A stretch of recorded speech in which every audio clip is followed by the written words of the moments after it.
Given the time constraints because of my recent need for travel, I'm just going to shoot this video kind of real quick, and probably won't be the most exciting video, but it's something I get asked about with some frequency, so I thought I'd do a bit of a video answer to the question. And the question is, what's your favorite model kit to build? Now, for years, my answer would have been this one right here. Tamiya's 1/48 scale Supermarine Spitfire Mk.Vb Tropical. Now, if you're wondering, if you know Tamiya's Spitfires, if you're wondering why the Mk.Vb Tropical versus the Mk.Vb versus the Mark I, I love all of those. But with the Mk.Vb, you can build two different variants of the tropical version, and you can also build the non-tropical version from it if you use some aftermarket decals. But it's not so much the versions that I like when it comes to this kit, but rather the kit itself. Now, of course, my definition of, perfect kit is going to vary from somebody else's definition. I recently watched a video, and the guy was quite sincere. He wasn't ranting about it, but he was just talking about how he wouldn't build any Tamiya kits because they were just too easy. I don't get that, but I understand his criteria for what he enjoys is different than mine. The reason I really, really love this kit is because of its ease of assembly. Because part of what goes into my thinking in terms of perfect kit is, can I recommend this to somebody? There's kits that I've really enjoyed, and people say, oh, would you recommend that kit? And sometimes I go, nah, not really. Unless you're willing to do, this. There's quite a few things. I mean, I always make fun of Special Hobby, but I've built a ton of Special Hobby kits. And people say, oh, so you must really, like them and recommend them. No, I don't like them. But sometimes it's the only option for a particular kit. And if I want to build that thing, I just got to figure it out.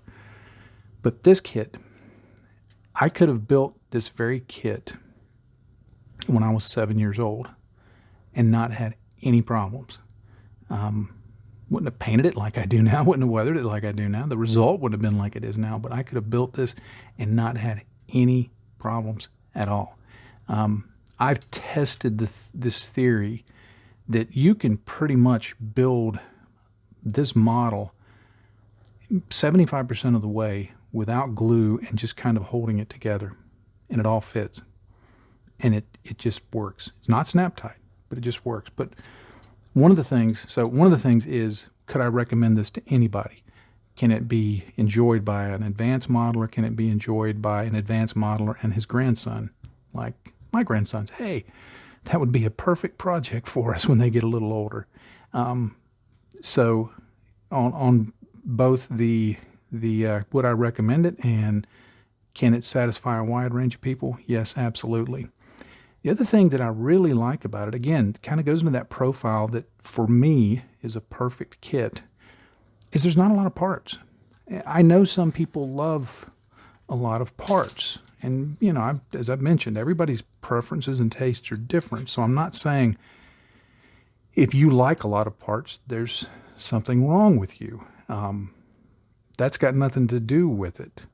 That's just, again, preference. But I love this because if I remember the count, I think it may be under 50 parts, maybe 55, somewhere in there. But I mean, it's around that.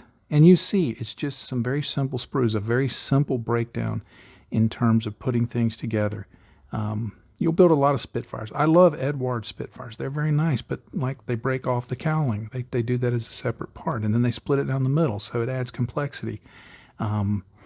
There's others that, Airfix does theirs where they have the single piece cowling, but then their cowling doesn't quite fit. I mean, there's all of these little things. This just fits. Now, did Tamiya make some sacrifices for ease of fit? Yeah. The landing gear, a lot of purists get really hung up about how this area looks where the landing gear is, because the Spitfire had some quite complicated landing gear. I don't worry about that. The number of parts because for me, the fun is not in the assembly. I want the fun, I want the assembly to just be kind of just going along. I want it to get done. I want it to be simple and easy and straightforward so I can get to what I think is the fun part, painting and weathering. And another thing that I really think commends this kit to being, a favorite, my favorite for many years, is just the detail is very good. If I can get it focused in, hang on. There we go. The detail on the instrument panel is very good. If you're an advanced modeler, you can go to town with that. If you're a beginner, it's still easy to paint. Has a fairly decent looking pilot, kind of grumpy looking, but that's okay. Got the raised lettering on the tires. It's probably a little out of scale, but again, that's okay. Seat's not perfect. I always replace these with ultracast seats, but if you go with it like it is and you put the pilot in it, nobody's going to see it. The surface detail is very nice. The rivet detail is very nice. It's not necessarily the most accurate Spitfire in terms of its shape. It's not far off, but it's not one that, there's always going to be somebody, if you post a picture of a Tamiya Spitfire Mark I, the older version, that's going to go, well, it's not shaped correctly. So what? It's fun. It's a load of fun. And there's just, like I said, there's just so much to commend about it. Here's the parts that make the tropical. They even got the pilot with the short pants, which is kind of cool. And, you see the two different intake filters that they can use, the Volks filter and the Akobar filter, not Abakar. It was a place in Egypt where they put it on. I always call them the Volkswagen filter and the Admiral Akbar filter. And I love doing that because when I used to post to aircraft forums back in my aircraft days, it would send the purists into just a third orbit above the Earth in fury that I joked about that. It's got the extra fuel tank that goes on the bottom, which is a cool look for it. So it's super detailed, fits super well, easy to build, and anybody can build it. But that's not all there is to it. The painting guide is actual size. So if you want to cut out the camo patterns and use them as masks, you can do that. Now you got to kind of fudge it a little bit in the transition between the sides and the tops, but I've seen a lot of guys do that. They'll cut these out and they'll do that, and then they'll just use some tape to kind of fill in the parts that because this is 2D and obviously this is 3D. They'll fill that in, but it's got it for the top, both sides, and the bottom is just a single color, but really good scheme in terms of, you can see exactly, if you want to be accurate, you can see exactly what it is. Now, just a funny note, well, funny to me, funny note on accuracy of the camouflage pattern. I don't know how many times over the years that people told me, oh, John, your pattern is perfect. You did that. Thank you for doing your pattern perfect. I freehanded it. Just eyeballing the thing. So I've never done a perfect Spitfire pattern in my life. But it's funny, how people look at that. But anyway, I used to be able to do it literally by memory. I did so many of them. I did 84 Spitfires. I could do it by memory. But, you just tell me, is it the A scheme or the B scheme? The B scheme was a mirror opposite of the A scheme, and then they flipped the colors. And they thought it would help break things up more, but finally somebody figured out it doesn't matter. And so they just started going with what eventually was just called the A scheme, like the A team. But anyway, it's got the pattern right there, easy to use. A kid can follow this. The instructions are also real simple. They show you a very thorough painting guide. Now it uses all the color callouts are Tamiya colors, of course, that you would expect. But with the internet now, that's easy to translate. If you've used Tamiya long enough, you know that you're just going to see this color, that color, and you're going to know what it is. You're going to know what, black is, and German gray, and everything else. And now one drawback I will say is that when it comes to on these older colors, to get an accurate color, they give you color mixes. Now it's easy to see XF59 one part of it, XF60 one part of it. The underside is kind of a funky mix of XF16 2 parts, XF2 10 parts, and XF18 5 parts. So if you're really going for accuracy, and those colors actually aren't real accurate, but there's so many paints out there that are available, you can get around that. And honestly, if a kid's going to be painting this, they're going to look at it and go, tan, brown, light blue, good enough.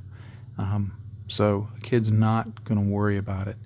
And an adult who really cares about the colors is not going to use Tamiya colors, at least those color callouts anyway. They're going to go and get the exact colors from, AK Real Color does a good job of matching those. The best I've ever seen used to be made by Polyscale, but they're no longer producing paints. So, but just in terms of everything about this kit, this is the kit that when somebody was said, I'm starting modeling after being out for 20 years, I want to get into it with my son.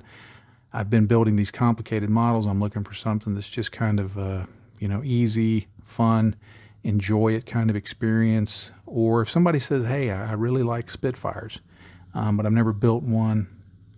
And because I used to publish so much about Spitfires, people would say, look, you inspired me to build a Spitfire. I mean, that's not anything, yay, John, I'm saying it for. But just when you see it over and over and over again, somebody goes, I think I may have to try one of those. And they would say, which one do I build? This one right here. So if you've never built this kit and you're looking for an aircraft kit or a Spitfire kit or just something different than what you're doing or just a cool kit, get this one. Now they've made a newer mold. It is a very nice kit. The fit on it is wonderful. The detailing on it is even better than this. The accuracy is better than this. The only reason I don't recommend the new one over the old one is the new one, at least when I built it, had some photo etch parts where there were not duplicates in plastic. So there were a few little parts that you had to use the photo etch that came with it. And that's why I don't recommend it, other than if you've had some experience with working with photo etch. Because you give this to a 10-year-old grandson or nephew or neighbor or something like that, if they've never done a model kit, little supervision, they're good. You give it to them, even with a little supervision, you're going to have to do the photo etch for them.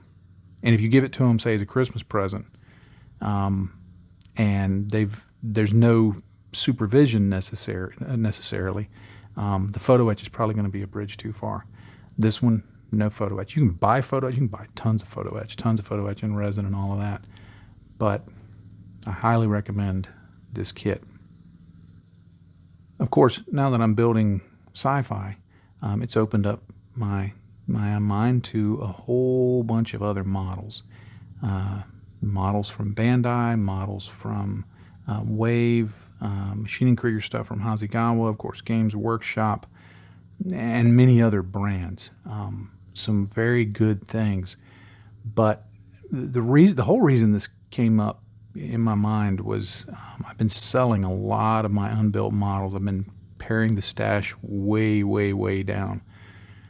But I got to thinking, Bandai's not releasing many of their some of their Star Wars kits, and so I've been ordering some of those as I find them on a good price, just to have one sitting in the stash. So if at some point in the future I want to build something, then I'll have it. And after I thought about it and looked at them and pondered my previous build experiences, there's one absolute clear winner, I think. Even though I may have said, that others are the best. It's because it's hard not to. They're all so good. But again, when I get to that criteria of what would I recommend for somebody who's just getting back into the hobby, has a grandson, granddaughter, nephew, niece, neighbor, whatever, getting into it. And they said they're interested in sci-fi, or specifically Star Wars. What would it be? Hands down, it's the Snowspeeder. The A-Wing fighter is absolutely wonderful. Stunning model. Beautiful, stunning model. The ATST, wonderful model. I love that model. I love the Y-Wing fighter and the B-Wing fighter. They're a little more advanced. The B-Wing fighter's got some odd shapes to it. You need a little more advanced skills to get it, really. If you're really, there's some seams you need to fill, some things that you might want to pay attention to. The Y-Wing fighter, just because of all those doggone pipes all over it. I mean, it just takes forever to get that done. I've had adults that say, I love the look of this thing. But the pipes, man, there's just so many of them. I think I figured out that something like a third of the parts or more are just sticking pipes on to the thing. It looks absolutely cool when it's done. And of course, the X-Wing fighter is very, very nice too. You got your big Millennial Falcons, aluminum. What's an aluminum Falcon? Millennium Falcon. I can't say it. The Millennium Falcon, and of course, there's Boba Fett's ship. There's others that are probably slipping my mind, and they're all great. But this is the one that, for the exact same criteria that I was talking about for that Tamiya Spitfire, exact same criteria for this one. Okay, now, much like the Spitfire, there's not a lot of parts. The layout is fairly simple. You've got a multi-part cockpit that's very detailed. These sidewalls on the cockpit are just really nicely detailed. The various instrument panels and things like that are just so much fun to paint. The seat, it's kind of hard to get enough light on it to see, but the seat there, lots of detail there. The other parts, especially those areas under the spoilers on the back, very detailed. The gun parts are so detailed. Even the interior of the canopy roof, very detailed. The exterior surfaces are just absolutely gorgeous. I mean, there's just so much detail on this thing, and it looks so nice. Now, if you've read criticism online, it'll say, well, it's not the same scale as the studio scale. Well, if you've read your stuff, you know that the studio scale one basically stuck half pilots in it. So they were physically impossible. The height of the studio builds just put in these little remote control pilots that were basically from the waist up. So there was not enough space. I mean, if you were thinking, okay, this is, if you were trying to recreate an actual object, it just wouldn't work. So what Bandai did was they said, okay, let's build it, let's engineer it to be the same proportions, dimensions, in other words, as the studio model, but let's shrink the cockpit up. In other words, let's make the cockpit fit into the space so we can have actual pilots in here that are sized more appropriately for the thing. It's the same way with the A-Wing fighter. If you read, if you do a lot of reading about the math on the A-Wing fighter, there were several variations in terms of what the studio model was versus what was published in some canon books and all of that. And Bandai said, okay, we just got to do something that kind of hits visually. We want it to visually look right. That's what they've done here. But in terms of fit, it's absolutely perfect. It's better than the Tamiya Spitfire. This is one of those kits that you could if it weren't for the nub cleanup, which would obviously create some problems, if it weren't for the nub cleanup, you could paint this entire thing, weather the entire thing on the sprue, bring it all together, and it would look pretty doggone good. They've engineered it in such a way that you don't have to worry about a lot of panel lines and things like that. Like where the underside meets this upper piece, they've got this little rim here, and it fits perfect. It forms a perfect panel line right there. And there's other examples of parts like that around the kit. They give you multiple options for the clear parts. You have this part here, so you can build the canopy, and the canopy framing goes over that, and you can have clear parts. Or wait, that's a part that you can paint.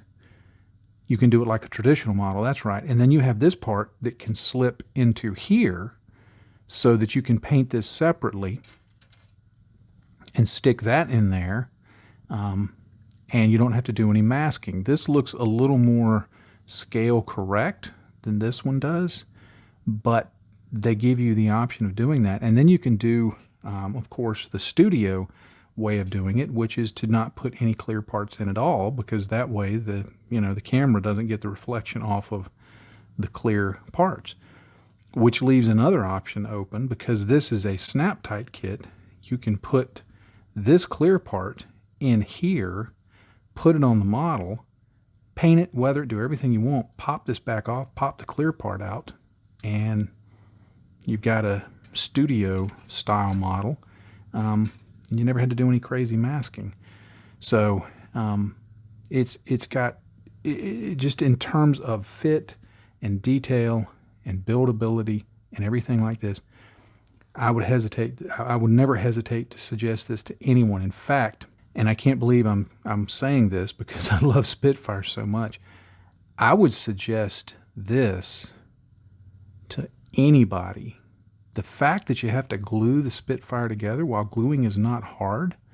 I don't know how many times I knew as a kid people who gave up on modeling because they would get that stupid tube glue. You remember the old tester in the orange tubes? And they would get that stuff and they would try and just apply it right out of the tube, and it would just go everywhere, and they go, never mind. I got frustrated with it until somebody said, hey, you put some of the glue on a kitchen towel or something like that and use a toothpick to apply it. And I'm like, oh, wow. And then, of course, when I discovered, as I got back into modeling, discovered Tamiya Extra Thin, just opened up a whole different world. But this is snap fit.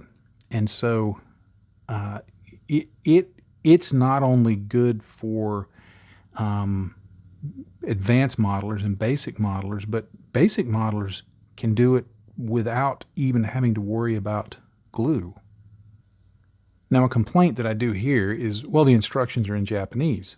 While some of the instruction parts are in Japanese, they also have English translations, and they're illustrated so well and in such clear order that there's no words needed. I mean, like right here, there's no words. It's just, you got these bunny ear symbols, which, if you look at the chart of what these things mean, it just means, hey, pay attention to the orientation of this.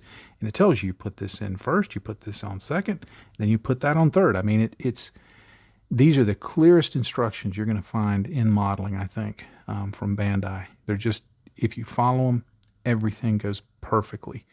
And if you use the trick that I talked about on some previous videos when building the IBO grays, if you clip some of the pegs and do things like that, you can put it all together, then come up with a build strategy, take it apart, and go to town on it. So the instructions, I think, the whole, well, they're in Japanese thing, I think that's a non-argument on this one. They also give some nice, they're fairly small, but you zoom in on them, you look at the pictures, you can get a really good idea of how to paint the interior. I mean, yeah, you can go look at screenshots from the movie, but you paint it, you just look at these pictures and paint it. It's going to come out looking really nice.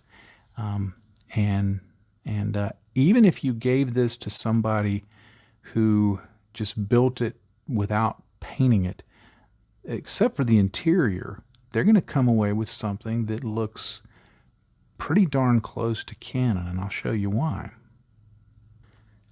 Now, the model comes with stickers like most Bandai kits do, And I mean, stickers, they are what they are. You put the stickers on, they adhere fairly well. If you give it to a kid in a few days, they're going to start peeling off. Kids are used to that. I don't have a problem with the stickers. You know, sometimes people say, I don't know why they put stickers in them. If you're an adult and you're modeling, the stickers aren't made for you. Let's face it. It's made for kids. Or somebody who's they're just interested in snapping it together, putting the stickers on, and having something that looks half decent. You know, maybe just to set on their desk as a display piece. I guarantee you, I've seen this. You take this and you snap it together and you stick the stickers on and you stick it on your desk. A non-modeler is going to look at that and go, oh, cool, a Snowspeeder.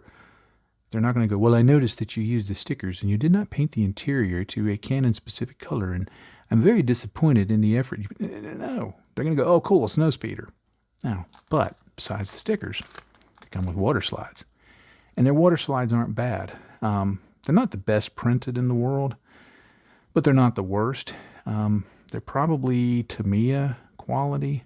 And if you're saying, well, gee, I've always thought Bandai and Tamiya were good decals. They are. But if you've never used Cartograph, like Edward puts in their kits, or you can get directly, you know, a lot of aftermarket decal sets are from Cartograph. If you've never used Cartograph, they'll spoil you rotten. But the beautiful thing about these decals is if you don't want to paint the model, all of the color separation is there in decals. So you can put them on, and the instructions give you a very thorough layout of what goes where. You see here, that's decals. I mean, it's, you know, for the most part, it's everything you need. Even these colors on the back, these striped pieces on the back, those are really, really nice. And so you can use the decals a lot of times. Like I've used the decals in the past, like these that go right here on the backs of the engines that have those little parts there. I've used those because it's a whole lot easier to just use the decals than to try and paint those parts that color and then cut this out and put it over it, or do some kind of other shenanigans like that. Once you put the decals on, get them sealed in, and then weather over them, you really can't tell the difference. Now, for some of the parts, you know, like these, I just go ahead and use a color. Sometimes I'll use a decal like this for the red stripe, and then I'll hand paint in the rest, just stipple in some color like I used for, say, over here, so that I get, you know, a similar look, but it's quite weathered. So these decals are very, very useful in terms of, you know, giving you something that looks like what we see on screen in Empire Strikes Back. Now, kind of as I touched on at the beginning, I know that there are a lot of cool kits, and everybody has their own idea of what the coolest kit ever is. I'm not saying, and I know with you guys here on Patreon, you probably wouldn't think this. If I put this on YouTube, I'd be spending all day just reading comments about, well, I think this is the better kit than what you've said, and people don't get the word opinion. If you know, anyway, you guys get it. But there are a lot of cool kits. There are plenty of cool kits that I built that aren't these two, and you know, some have more challenges, some have less challenges. But my criteria that I mentioned is not only is it cool for me, do I like the look of it, is it a subject that I like, but is it one that I can recommend? And I can tell you, if you've built either one of these, you know the experience, and I hope you had a good experience with it. If you've not built one and you're looking to do an easy build that looks cool, pick either one of these. The old style Spitfires are getting a little harder to find. You can still find them on eBay. You can still find them in model stores. But I don't think Tamiya is producing any of the old molds anymore. I've got kind of this half idea that I might want to buy a couple of them. So that, because this one, I'm not saying 100%, but this Spitfire, It's probably going to get built in 2024. What format that'll take, I don't know. Whether it's going to be a long Patreon series or a single YouTube video, I don't know. But this one is probably going to get built in 2024. And this one may too. If you're interested in either one of these kits, I've got a video series on this one. And I've also got a blog on building this one. I built 2 different Snowspeeders. I don't know how many of these I've got on my blog. If you ever go to my blog, johnbias.com, do a search for Spitfire, you'll see what I'm talking about. There's a lot of Spitfires out there. But I've built these. I've built comparisons. I've used these to compare against the Airfix kit, the Hasegawa kit, the old Spitfire versus the new one. I think I built the new Spitfire, the new Tamiya Spitfire, as a Patreon exclusive build. I think it was the new one. It may have been the old one. I don't even remember now. It was one of the first ones I did. But if you're looking for a kit, if you've got, a loved one, a kid, and you're thinking about something for Christmas, kind of evaluate their skill level, but either one of these would be perfect. If they've never built anything, definitely get them this, because of the whole no glue thing. That's great for younger modelers, those just getting started and things like that. But if they've got a few models under their belt, either one of these. If they're into military subjects, maybe this. If you want to try and introduce them to sci-fi, maybe this. But these are just, in my opinion, the perfect kits. Now, if I have to name one, it's got to be the Snowspeeder. While there's nothing wrong with this. I've used this description before. This is a cheeseburger. I love cheeseburgers. This is a double cheeseburger with bacon. It's just got more to love. All of the things that make this 100%, there's more of it in this box that make it 105%. If I had to just recommend one, when people now say, I want to build something cool, I want to build something simple, I used to say this, now this. And they go, oh, I don't build sci-fi. Oh, this. Covered. Way to go. Easy enough. So anyway, I'd intended for this video to be short, but you know me, I'm not capable of making short videos anymore, so that's okay. As always, thanks for being a patron. I'm actually shooting this the weekend before we'll be gone for my father-in-law's funeral. I appreciate your patience during the last month as we've worked through that. It's just, for a variety of reasons, it's just been a very challenging time to get a lot of things worked out. So hopefully this time next week, like I said, today is November 4th. Hopefully by this time next week, because the funeral's on Friday, November 10th, by the time this comes out, it will actually be the weekend after. So what did that be? November 18th. Hopefully we're back. Everything's done. We move on. So I think the main point is I thank you for your patience during this time.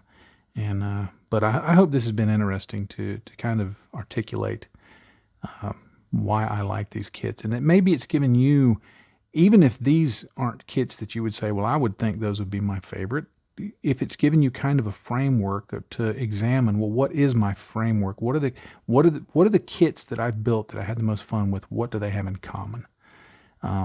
Because that helps me.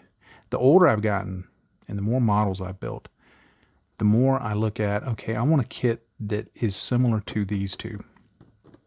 I want it to be easy to build. I want it to be cool. I want it to have great fit. I don't want a lot of drama with it. So I don't build Special Hobby anymore. And I think it says something. I'm always picking on Special Hobby. Special Hobby was what most people asked me to build with commission builds, and most of the people who asked me to build them were model builders, and what they told me was, I want you to build it because I won't build Special Hobby. So anyway, I guess that's enough. Thanks for being a patron. Thanks for supporting me and my family. Thanks for supporting me in my work, and just thanks for supporting us. I mean, you're a blessing to us, and we are grateful. So happy day to you, friends. Bye-bye.